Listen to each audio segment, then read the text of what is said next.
வணக்கம் மக்களே, நாம் இன்றைக்கி பார்க்க போகிற முக்கியமான வேலைவாய்ப்பு என்னென்னா நம்ம போஸ்ட் ஆஃபீஸ்லேருந்து வந்திருக்க ஒரு சூப்பரான ஜாப் நோட்டிஃபிகேஷன் தான் நம்ம இன்றைக்கி பார்க்க போகிறோம். அதற்கு முன்னாடி நம்ம சேனலை இன்னும் சப்ஸ்கிரைப் பண்ணிக்கலன்னா மறக்காமல் சப்ஸ்கிரைப் பண்ணிவிட்டு பெல் ஐக்கானை கிளிக் பண்ணிக்கோங்க. ஃபஸ்ட்டு இந்த வெப்சைட்கான லிங்க்கை நோட்டிஃபிகேஷன் லிங்க்கை நான் கீழே டிஸ்கிரிப்ஷனில் கொடுத்துறேன். நோட்டிஃபிகேஷன் ஓப்பன் பண்ணிங்கன்னா என்ன மாதிரி போஸ்ட் கேட்டிருக்காங்கன்னா கிராமிங் தட் சேவாக்கும், அதுக்கப்புறம் வந்து பிரான்ச் போஸ்ட் மாஸ்டருக்கும் அசிஸ்டன்ட் பிரான்ச் போஸ்ட் மாஸ்டருக்கும் உங்களுக்கு வந்து இந்த வேலைவாய்ப்புக்கு உங்களுக்கு அப்ளை பண்ண சொல்லியிருக்காங்க.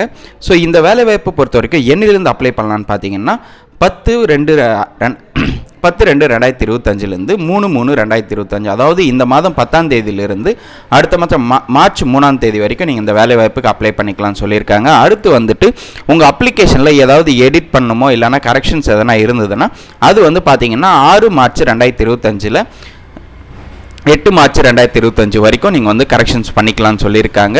இது வந்து முழுக்க சென்ட்ரல் கவர்மெண்ட்டுக்கான வேலைவாய்ப்பு தான்.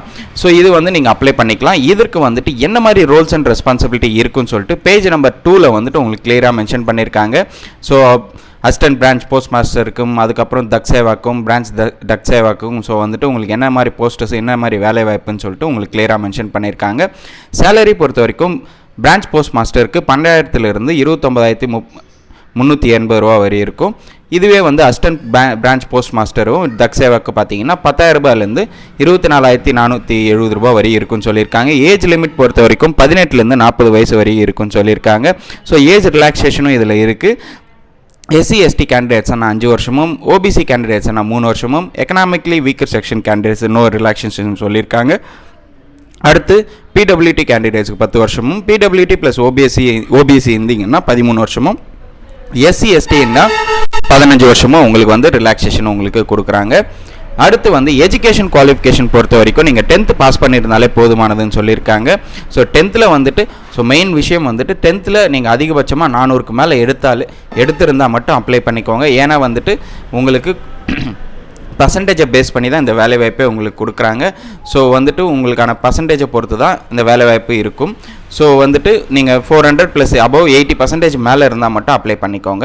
ஸோ என்ன மாதிரி வந்துட்டு அதர் குவாலிஃபிகேஷன் உங்களுக்கு இங்கே மென்ஷன் பண்ணியிருக்காங்க. ஸோ சிஸ்டம், அதாவது கம்ப்யூட்டர் நாலேஜ் இருக்கணும்னு சொல்லியிருக்காங்க. அடுத்து வந்துட்டு உங்களுக்கு சைக்கிளில் ஓட்ட தெரிஞ்சிருக்கணும்னு சொல்லியிருக்காங்க. அதுக்கப்புறம் வந்துட்டு உங்களுக்கு லிவிங் வுட்டில் வந்து உங்களுக்கு தெரிஞ்சிருக்கணும்னு சொல்லியிருக்காங்க. அடுத்து வந்து பார்த்தீங்கன்னா உங்களுக்கு ரிசர்வேஷன்ஸ் எல்லாம் கூட இங்கே மென்ஷன் பண்ணியிருக்காங்க. ஸோ பேஜ் நம்பர் 6ல் உங்களுக்கு டீட்டெயிலாக இருக்கும் ரிசர்வேஷன் கேண்டிடேட்ஸ் பொறுத்த வரைக்கும். அடுத்து வந்து எப்படி இந்த வேலைவாய்ப்புக்கு அப்ளை பண்ண பார்த்தீங்கன்னா www.indiaposttgs.online.gov.in இந்த வெப்சைட்டில் போய்ட்டு தான் நீங்கள் அப்ளை பண்ணணும்னு சொல்லியிருக்காங்க. ஸோ நான் முன்னே சொன்ன மாதிரி செலெக்ஷனில் வந்து பார்த்தீங்கன்னா உங்களுக்கு உங்களோட மெரிட் லிஸ்ட்லேருந்து தான் உங்களுக்கு இதாகும். ஸோ உங்களுக்கு மார்க் பேஸ் பண்ணி தான் உங்களுக்கு வந்து இந்த வேலைவாய்ப்பை உங்களுக்கு ப்ரொவைட் பண்ணுவாங்க. ஸோ 10th நீங்கள் அதிகபட்ச மார்க் 80% மினிமம் எடுத்திருந்தால் மட்டும் நீங்கள் இந்த வேலைவாய்ப்புக்கு அப்ளை பண்ணிக்கலாம். ஸோ கிரேடெல்லாம் உங்களுக்கு கொடுத்துருக்காங்க. ஸோ கிரேடெல்லாம் கூட நீங்கள் பார்த்து தெரிஞ்சுக்கோங்க. ஸோ அடுத்து வந்துட்டு என்ன மாதிரி டாக்குமெண்ட்ஸ் வந்து இந்த வேலைவாய்ப்புக்கு அப்ளை பண்ணுறப்போ நீங்கள் ஒரிஜினல் டாக்குமெண்ட்ஸ் நீங்கள் சப்போஸ் பாஸ் பண்ணிட்டீங்கன்னா உங்களுக்கு என்ன மாதிரி டாக்குமெண்ட்ஸ் வந்து வெரிஃபிகேஷனில் கேட்பாங்க பார்த்தீங்கன்னா உங்களுக்கு mark sheets and identity proof, caste certificate, PWD certificate, நீங்கள் வந்து மாற்றுத்திறனாளியாக இருந்தீங்கன்னா பிடபிள்யூடி சர்டிஃபிகேட் கேட்பாங்க. இதே வந்து நீங்கள் வறுமை கோட்டு கீழே இருந்தீங்கன்னா EW சர்டிஃபிகேட் கேட்பாங்க. இதுவே நீங்கள் வந்து டிரான்ஸ்ஜெண்டராக இருந்தீங்கன்னா அதுக்கான சர்டிஃபிகேட் கேட்பாங்க. பர்த் சர்டிஃபிகேட் கேட்பாங்க உங்களுக்கு. அப்படி இல்லைனா வந்துட்டு உங்களுக்கு பர்த் சர்டிஃபிகேட் இல்லைனா 10th மார்க் ஷீட்டே போதுமானது. அடுத்து வந்து மெடிக்கல் ஃபிட்னஸ் சர்டிஃபிகேட்டும் உங்களுக்கு கேட்பாங்க. ஸோ இது வந்து நீங்கள் வந்துட்டு இன்டர்வியூஸில் இது கேட்பாங்க. இந்த வேலைவாய்ப்புக்கு அப்ளை பண்ண என்னென்ன டாக்குமெண்ட்ஸ் வேணும்னு பார்த்தீங்கன்னா உங்களுக்கு மொபைல் நம்பர் கண்டிப்பாக வேணும்னு சொல்லியிருக்காங்க.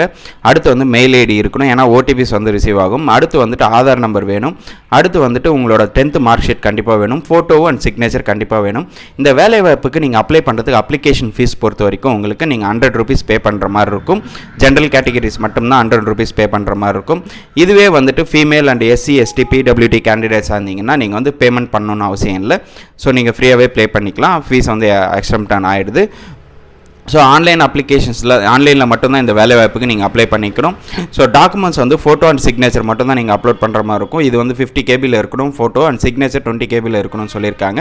ஸோ கரெக்ஷன்ஸ் அதாவது உங்களோட அப்ளிகேஷனில் ஏதாவது நீங்கள் வந்து தப்பு பண்ணாலோ இல்லை அதில் எதனா எடிட் பண்ணோம் அப்படின்னு நினச்சிங்கன்னா உங்களுக்கு 2 நாட்கள் டைம் தராங்க. 6லேருந்து 8ஆம் தேதிக்குள்ளே, அதாவது மார்ச் 6லேருந்து 8ஆம் தேதிக்குள்ளே வந்து நீங்கள் உங்கள் அப்ளிகேஷன்ஸை கரெக்ஷன் பண்ணிக்கலாம்னு சொல்லியிருக்காங்க. ஸோ என்ன மாதிரி வந்துட்டு உங்களுக்கு லாங்குவேஜஸ் தெரியணும்னு சொல்லியிருக்காங்க. நீங்கள் தமிழ்நாட்டில் தமிழ்நாடு நம்ம அப்ளை பண்ணுறப்போ தமிழ் தெரிஞ்சிருந்தாலே போதுமானது சொல்லியிருக்காங்க. இது எங்கள் தமிழ்நாடு அண்ட் புதுச்சேரிக்கு வந்துட்டு தமிழ் தெரிஞ்சிருந்தாலே போதுமானது தான். ஸோ ஓகே மக்களே, இந்த வேலைவாய்ப்பு பற்றி உங்களுக்கு வேறு ஏதாவது டவுட் இருந்ததுன்னா கண்டிப்பாக கமெண்ட் செக்ஷனில் கமெண்ட் பண்ணுங்கள். இந்த வீடியோவை நிறைய பேருக்கு ஷேர் பண்ணுங்கள், லைக் பண்ணுங்கள். மறக்காமல் நம்ம சேனலை சப்ஸ்கிரைப் பண்ணிவிட்டு பெல் ஐக்கானை கிளிக் பண்ணிக்கோங்க. தேங்க்யூ.